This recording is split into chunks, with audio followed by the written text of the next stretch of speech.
কেমন আছেন সবাই? আশা করি ভালো আছেন। আমি এদুল খান স্বামী নতুন আরেকটি ভিডিও নিয়ে আপনাদের মাঝে হাজির হয়েছি। আজকে আমরা আপনাদেরকে দেখাবো কিভাবে উপাত্তের বহুভুজ অঙ্কন করতে হয়। তো চলুন আর কথা না বাড়িয়ে মূল ভিডিওটি শুরু করা যাক।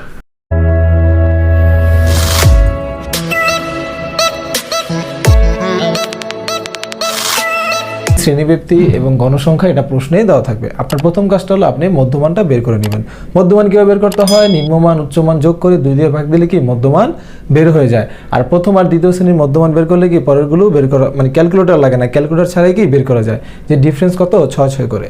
তো এই হলো আপনার প্রথম কাজটা হলো আপনি এই সারণীটাকে তৈরি করে নেবেন। এখন কিভাবে গ্রাফ পেপারের সাহায্যে উপাত্তের বহুভুজ অঙ্কন করতে হয় সেটা আমরা আপনাদেরকে দেখাবো। আর যেহেতু এখানে আমরা উপাত্তের বহুভুজ অঙ্কন করছি তাই এখানে কি আমরা আয়তলেখ অঙ্কন করি না, আমরা মধ্যবিন্দুর সাহায্যে কি আমরা এই বহুভুজটি অঙ্কন করি। এর জন্য আপনি কি করতে হবে? আপনার প্রথমে কি যে এক্স অক্ষ বরাবর কি মধ্যবিন্দুগুলো নেবেন এবং ওয়াই অক্ষ বরাবর কি আপনি গণসংখ্যার মানগুলো নিয়ে নেবেন। ওকে, আচ্ছা, এখানে একটা জিনিস খেয়াল করেন, দেখেন আমরা যে সারণীটি এঁকেছি সেক্ষেত্রে কিন্তু আমাদের প্রথম শ্রেণী ব্যবধানের মধ্যবিন্দু ছিল 32.5, বাট আমরা এখানে পূর্বের শ্রেণীর মধ্যবিন্দু অর্থাৎ 26.5 এই বিন্দুটা অতিরিক্ত নিয়েছি।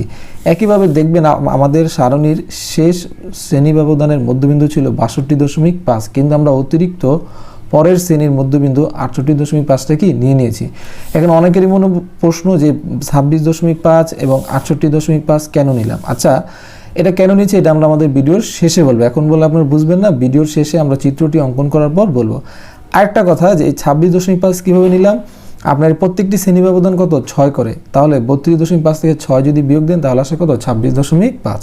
আচ্ছা, এরপরে আপনার কাজটা কি যে আপনার এই মধ্যবিন্দু অর্থাৎ 32.5 বরাবর আপনার গণসংখ্যার মান কত সারণীতে দেখবেন 3, এই যে আমরা 3 বরাবর কি বিন্দু নিয়েছি।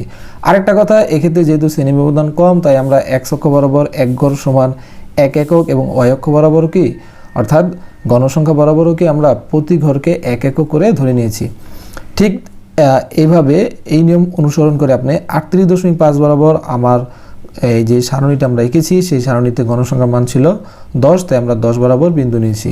একইভাবে আমরা বিন্দু নিয়েছি 18 বরাবর, এরপরে বিন্দু নিয়েছি 25 বরাবর, এরপর আমরা বিন্দু নিয়েছি 8 বরাবর এবং এরপরে আমরা বিন্দু নিয়েছি কি 6 বরাবর। ওকে, অর্থাৎ এইভাবে কি আপনি সারণী থেকে দেখে দেখে কি আপনি বিন্দুগুলো নেবেন। এটা হলো আপনার প্রাথমিক কাজ।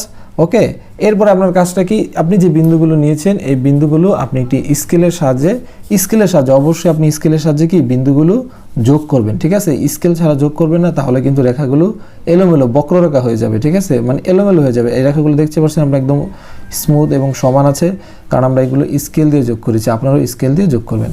আচ্ছা, এবার আসেন, আমরা শুরুতে একটা কথা বলেছিলাম যে আমাদের x অক্ষ বরাবর আমরা প্রথমে এবং শেষে দুটা বিন্দু অতিরিক্ত নিয়েছিলাম। আমরা বলেছিলাম যে কেন নিয়েছি এটা আমরা শেষে বলবো। ঠিক আছে, যেমন এই যে আমরা প্রথম যে চিত্রটি দেখিয়েছিলাম যে এখানে কি এই যে আমরা দুইটা বিন্দু অতিরিক্ত নিয়েছিলাম। যেমন এটা শুরু করবেন কোথা থেকে, এটা শেষ করবেন কোথা থেকে, একটা কিন্তু আপনার কনফিউশন হয়ে যাবেন। এই জন্য আপনি কি করবেন, শুরুতেই আপনার যে শ্রেণী ব্যবধান আছে 6, সেই 6 অনুযায়ী আপনি একটা বিন্দু নিয়ে নেবেন এবং শেষেও কি একইভাবে একটা বিন্দু নিয়ে এই বিন্দুগুলো কি যোগ করতে যাতে কি আপনার কোনো প্রবলেম না হয়। তাহলে আমরা যে কথাগুলো বলেছি এই কথাগুলো যদি আপনারা ফলো করেন তাহলে আশা করি আপনার গ্রাফের সাহায্যে অর্থাৎ লেখচিত্রের সাহায্যে গণসংখ্যা বহুভুজ বা উপাত্তের বহুভুজ আঁকতে কোনো সমস্যা হবে না।